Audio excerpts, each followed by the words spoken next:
Nitrile के बाद अब हम ये देखते हैं कि एस्टर ग्रुप से हम कैसे एल्डिहाइड का निर्माण करेंगे। तो बच्चों, सबसे पहले तो आपने देखा कि नाइट्राइल से हमने, नाइट्राइल क्या होता है आपका RCN, RCN मतलब C और N के बीच में ट्रिपल बॉन्ड, ठीक है। अगर आप इसमें DIBALH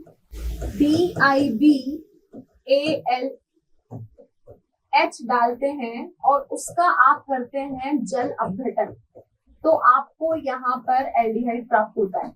अब मैंने ये क्या लिखा है, मैंने बोला कि साइनाइड वाला ग्रुप लो। साइनाइड का मतलब क्या होता है, आपका नाइट्राइल ग्रुप C के और N के बीच में ट्रिपल बॉन्ड, इसमें डालो DIBALH। अब ये क्या चीज है, इसका मतलब है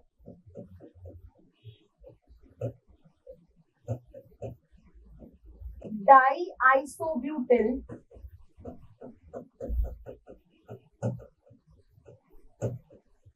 एल्यूमिनियम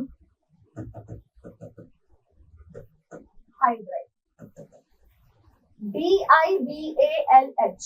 ये बच्चों है आपका डाई आइसोब्यूटिल। डाई आइसोब्यूटिल का मतलब क्या हुआ कि आइसोब्यूटिल ग्रुप आपके पास में दो है।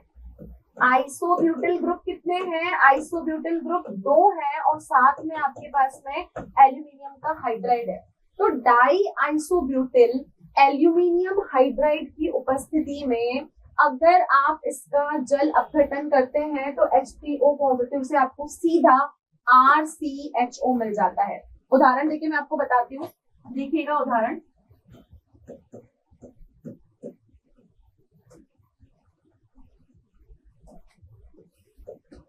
मैंने यहाँ पर लिया CH3 CH double bond CH CH2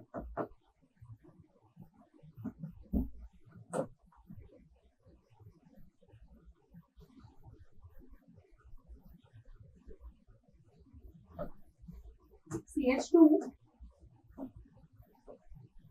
C triple bond N, ठीक है। ये हो गया आपका नाइट्राइल ग्रुप।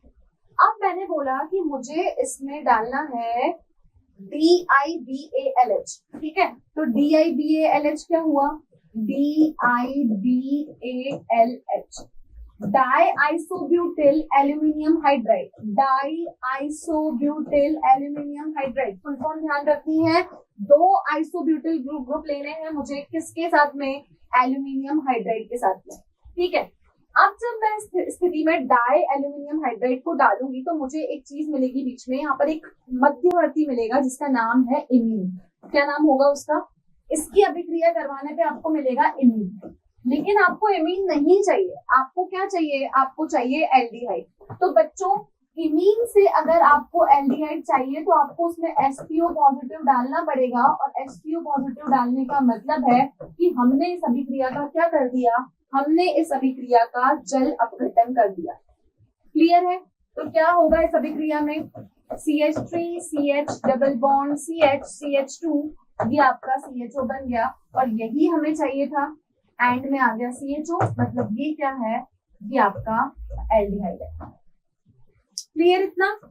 तो यहाँ पर नाइट्राइल ग्रुप में अगर डाई आइसोब्यूटिल एल्यूमिनियम हाइड्राइड डाल के उसका जल अपघटन करोगे तो आपको यहाँ पर एल्डिहाइड की प्राप्ति होगी। ये थी आपको एल्डिहाइड की प्राप्त करने की तीसरी अभिक्रिया, ठीक है। लेकिन अभी हमें एस्टर से भी क्या करना है, एस्टर ग्रुप से भी हमको एल्डिहाइड को बनाना है। तो देखिए आपका एस्टर ग्रुप क्या होता है, एस्टर ग्रुप में मैंने लिया CH3 CH2 मैंने ले लिया 9 COO और ये हो गया आपका OC6H5, ठीक है। ये हमने ले लिया एस्टर। अब इस एस्टर ग्रुप में मैं क्या करूंगी, दोबारा से डाई आइसोब्यूटिल एल्यूमिनियम हाइड्राइड डाल के मैं इसका करवा दूंगी HCO पॉजिटिव, मतलब जल अपघटन। अगर आप ऐसा करते हैं तो ये जो आपका एस्टर वाला ग्रुप है ये किस ग्रुप में परिवर्तित हो जाएगा, ये आपका एल्डिहाइडिक ग्रुप में परिवर्तित हो जाएगा।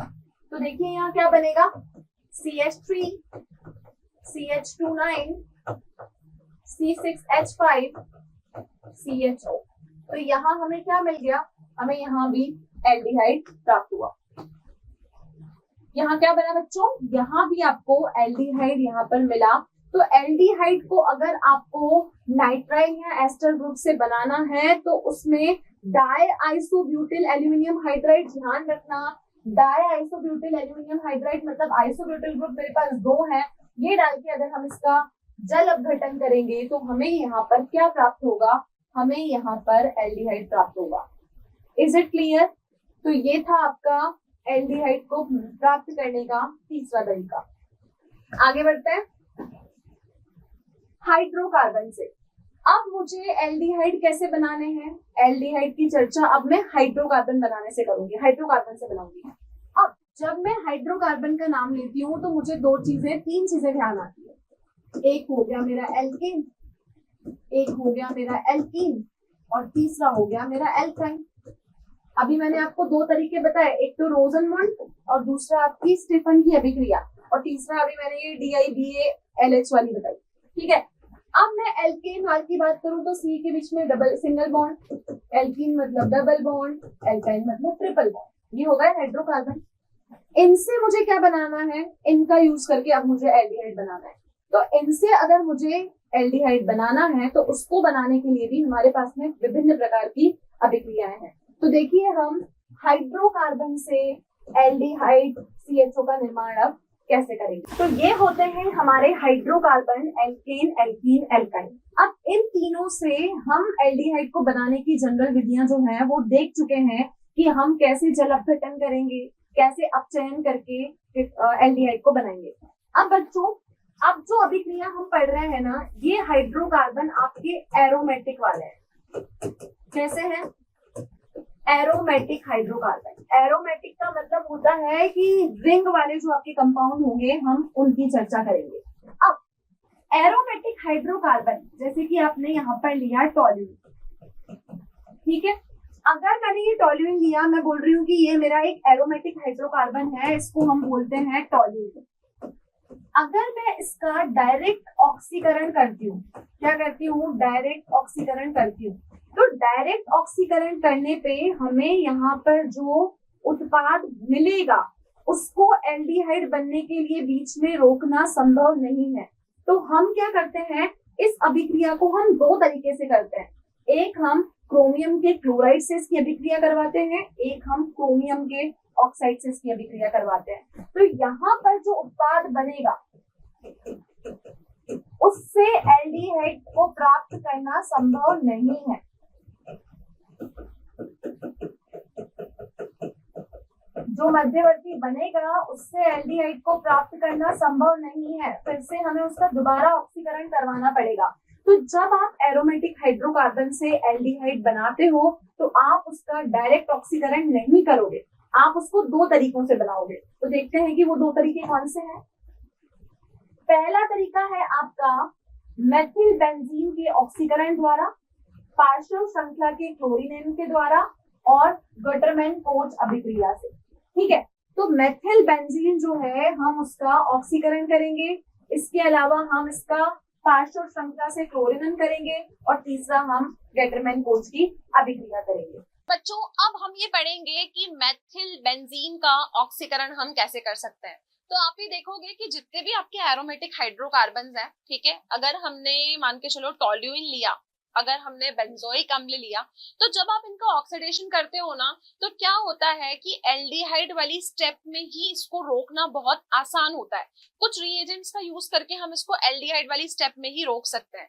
अगर हमने ऐसा नहीं किया तो यहाँ पर क्या होता है, एक मध्यवर्ती बनता है, इंटरमीडिएट बनता है, जिसको दोबारा ऑक्सीकृत करना हमारे लिए मुश्किल हो जाता है। तो अब हम देखेंगे कि मेथिल बेंजीन क्या होता है, बेंजीन रिंग के ऊपर आपका CH3 ग्रुप, जिसको हम टोल्यूइन भी कहते हैं, उसको हम ऑक्सीडेशन कैसे करेंगे। तो यहाँ पर बच्चों उसके ऑक्सीडेशन को करने के आपके पास में 2 मेथड्स है। देखो पहला मेथड क्या है, क्रोमिल क्लोराइड के उपयोग से, और दूसरा है क्रोमिक ऑक्साइड के उपयोग से, है ना। अब क्रोमिल क्लोराइड क्या होता है, क्रोमिल क्लोराइड होता है CrO2 Cl2, और क्रोमिक का ऑक्साइड क्या होता है, ये होता है CrO3। दोनों की रिएक्शन हम टोल्यूइन से करवाते हैं तो यहाँ पर हमारा एक मध्यवर्ती बनता है जिसको हम दोबारा H3O पॉजिटिव आयन से रिएक्शन करवा के क्या ऑब्टेन कर सकते हैं, बेंजल्डिहाइड ऑब्टेन कर सकते हैं। तो पहले रिएक्शन हम किससे करेंगे, क्रोमिल क्लोराइड के उपयोग से। पहली अभिक्रिया होगी क्रोमिल क्लोराइड के उपयोग से। तो देखो क्रोमिल क्लोराइड के उपयोग से कैसे अभिक्रिया होगी। क्रोमिल क्लोराइड होता है आपका CrO2Cl2। आपने क्या लिया, आपने लिया मेथिल बेंजीन। मेथिल बेंजीन को हम बोलेंगे टोल्यूइन, ठीक है। इसको हम क्या बोलेंगे, टोल्यूइन, या फिर हम इसको बोल सकते हैं मेथिल बेंजीन। क्लियर है बच्चों। अब आपको इसमें क्या ऐड करना है, CrO2Cl2, लेकिन किसकी प्रेजेंस में, आपको कार्बन डाइसल्फाइड की प्रेजेंस में इसमें CrO2Cl2 ऐड करना है। तो इसको ऐड करने के बाद आप ये देखोगे कि यहाँ पे एक बनेगा क्रोमियम का संकुल, एक इंटरमीडिएट बनेगा, इसका नाम हो गया क्रोमियम संकुल। अब वो इंटरमीडिएट क्या होगा, यहाँ जो आपका क्रोमियम का संकुल बनेगा वो कैसे बनेगा, वो बनेगा CHO CrO एक और H Cl2 होल ट्वाइस। इसको हम क्या बोलेंगे, क्रोमियल का संकुल। इस क्रोमियम के संकुल में जब हम H3O पॉजिटिव आयंस डाल के इसको ऑक्सीडाइज करेंगे तो ऑक्सीडेशन करने पे, ऑक्सीकरण करने पे ये आपको क्या देगा, ये आपको रिंग के ऊपर CHO देगा, और ये रिंग के ऊपर जो CHO होता है इसको हम कहते हैं बेंजल्डिहाइड। क्या कहते हैं इसे, हम बच्चों कहते हैं बेंजल्डिहाइड। क्लियर है इतना। चलिए, तो ये था कि क्रोमियल क्लोराइड से आप कैसे इसको फॉर्म करोगे। नेक्स्ट आपकी रिएक्शन है क्रोमिक ऑक्साइड से। सेकंड है क्रोमिक ऑक्साइड से CrO3 के प्रयोग से आप कैसे बेंजल्डिहाइड बनाओगे। तो देखो, हम दोबारा से यहाँ पे क्या लेके चलेंगे, हम यहाँ पर बेंजीन की रिंग के ऊपर CH3 लेके चलेंगे। इस बेंजीन के ऊपर जो CH3 होता है इसको हम टोल्यूइन कहते हैं। अब हमें क्या ध्यान रखना है कि जब हम इसके रिएक्शन CrO3 के साथ करवाएंगे तो हमें यहाँ पर टेम्परेचर को रखना पड़ेगा 273 से 283 केल्विन, और एक और चीज का हमें प्रयोग करना पड़ेगा जिसको हम बोलते हैं एसिटिक एनहाइड्राइड।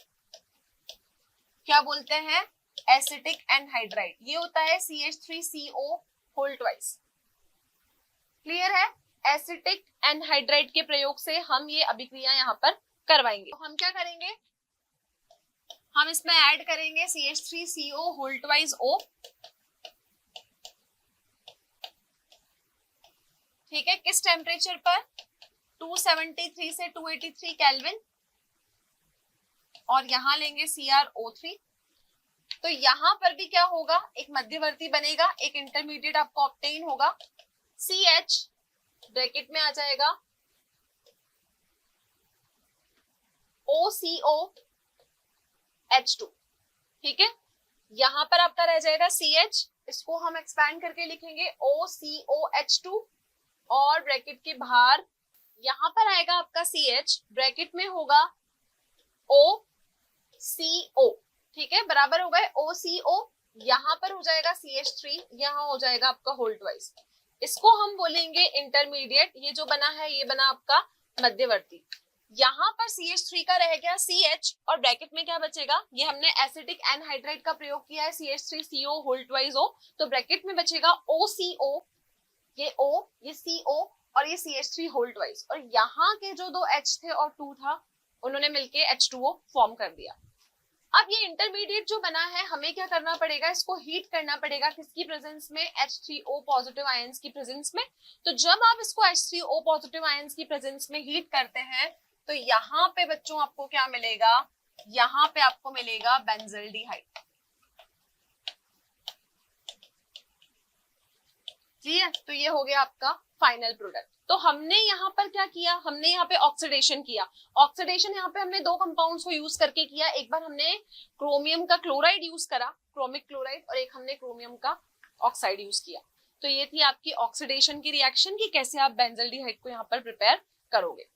अब हम आगे बढ़ते हैं पार्श्व श्रृंखला के क्लोरीनन के पश्चात इसका जल अपघटन कर दो। अब इसमें क्या करना है, पार्श्व श्रृंखला के क्लोरीनन, क्लोरीनन लिखा है ना वर्ड, तो क्लोरीनन का मतलब होता है कि उसका क्लोरीनेशन कर दो। क्या कर दो, क्लोरीनेशन कर दो। और प्यारे बच्चों क्लोरीनेशन हमेशा Cl2 डाल के ही होता है, ठीक है। करना क्या है, अब टोल्यूइन मत लो, अब क्या लो, आप लो benzene. Clear, benzene sorry toluene ही लेंगे, बेंजीन हम अगली अभिक्रिया में लेंगे। इसका नाम क्या है, टोल्यूइन, क्योंकि एरोमेटिक हाइड्रोकार्बन में सारी अभिक्रिया हम टोल्यूइन से ही कर रहे हैं। क्या करो इसमें, क्लोरीनन करो, Cl2 डालो, लेकिन Cl2 हमेशा H2 प्रकाश की उपस्थिति में डलता है ना। प्रकाश की उपस्थिति में हमने इसका क्लोरीनेशन करवाया तो आपको क्या मिलेगा, आपको मिलेगा CHCl2, यही मिलेगा ना इस अभिक्रिया में। लेकिन ये थोड़ी चाहिए हमें, तो बेंजल्डिहाइड चाहिए। तो यहाँ पर इस अभिक्रिया में इसका करवा दो जल अपघटन। क्या करवा दो, जल अपघटन। जल अपघटन का मतलब कि मुझे इसमें H3O पॉजिटिव आयंस को जोड़ना है। तो यहाँ पर मुझे रिंग पे मिलेगा CHO और इसका नाम हुआ बेंजल्डिहाइड। क्लियर बच्चों, इसका नाम हुआ आपका बेंजल्डिहाइड। ओके, तो यहाँ पर मैंने जो मेरे पास में टोल्यूइन था, एक एरोमेटिक हाइड्रोकार्बन था, उसका मैंने जल अपघटन किया, लेकिन किसके बाद, क्लोरीनेशन को करने के बाद। ये क्लोरीनेशन आप 300 केल्विन पे करवाओगे तो आपको ये CHCl2 यहाँ पर प्राप्त होगा। ओके, CHCl2 CH2 यहाँ पर लगा। ओके चलो, तो ये थी आपकी पार्श्व श्रृंखला वाली दूसरी विधि। तीसरी विधि गेटरमैन कोच अभिक्रिया से, very important one, Gattermann coach अभिक्रिया। नाम वाली अभिक्रिया है तो नाम से ही पूछ ली जाती है। नाम है गेटरमैन कोच अभिक्रिया। अब गेटरमैन कोच अभिक्रिया होती क्या है,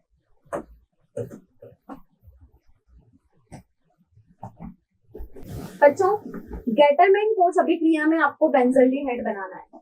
क्या बनाना है, ये बेंजीन है, इससे आपको बेंजल्डिहाइड बनाना है।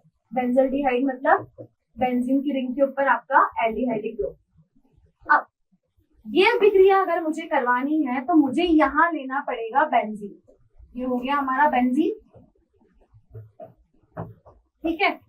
इस बेंजीन में मैं क्या ऐड करूं, एक तो कार्बन मोनोऑक्साइड को ऐड करूं हाइड्रोक्लोरिक एसिड की उपस्थिति में, साथ में मुझे यहाँ लेना पड़ेगा निर्जल AlCl3 FeCl3, ठीक है।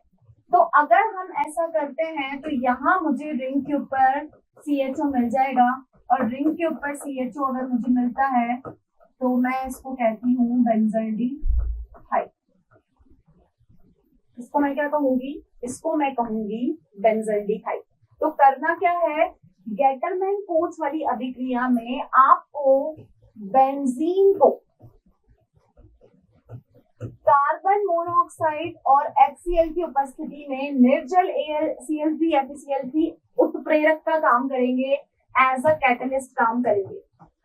अगर आप ये अभिक्रिया इसके साथ करवाते हो AlCl3 FeCl3 की प्रेजेंस में, तो आपको क्या मिलेगा, आपको यहाँ पर रिंग के ऊपर एल्डिहाइड ग्रुप मिलेगा, जिसको हम बेंजल्डिहाइड कहते हैं। और इस अभिक्रिया का नाम है गेटरमैन कोच अभिक्रिया। तो ये आपकी एल्डिहाइड को बनाने की आखिरी अभिक्रिया है। तो बच्चों इस लेक्चर में मैंने आपको एल्डिहाइड्स को बनाने की बहुत सारी विधियां बताई, ठीक है। पहला तरीका मैंने बताया कि रोजनमुंड का अपचयन कर दो। क्या करो, रोजनमुंड का अपचयन, जिसको हम बोलेंगे रोजनमुंड रिडक्शन। अपचयन और अपघटन दोनों वर्ड्स में फर्क है, कंफ्यूज नहीं होना है। दूसरी अभिक्रिया मैंने आपको बताई एल्डिहाइड को बनाने की, स्टीफन रिएक्शन, ठीक है। तीसरा मैंने बताया कि नाइट्राइल और ईस्टर से कैसे बनाएंगे, नाइट्राइल और एस्टर समूह से आप कैसे एल्डिहाइड को बनाओगे, वो जो अभिक्रिया है उसका कोई नाम नहीं है आपके पास। उसके बाद बात आती है हाइड्रोकार्बन से कैसे बनाओगे। हाइड्रोकार्बन से अगर हम एल्डिहाइड को बनाने की बात करते हैं तो एरोमेटिक हाइड्रोकार्बन में हमको टोल्यूइन लेके चलना पड़ेगा, मतलब रिंग के ऊपर CH3, तो डायरेक्ट अभिक्रिया नहीं कर सकते, तो हमने उसमें CrO3 और CrO2Cl2 क्रोमिक के ऑक्साइड और क्लोराइड डाले। उसके बाद आप जब क्लोरीनन करते हो, जब CrO3 और CrO2Cl2 डालते हो, तो जब आप क्लोराइड डाल के बेंजीन के ऊपर एल्डिहाइड ग्रुप लाते हो, तो उसको अभिक्रिया को हम कहते हैं एटार्ड रिएक्शन। क्या कहते हैं? Etard reaction. और चौथा, अगर मैं बेंजीन से सीधे ही बेंजल्डिहाइड बना दूं, तो इसको मैं बोलूंगी गेटरमैन कोच रिएक्शन।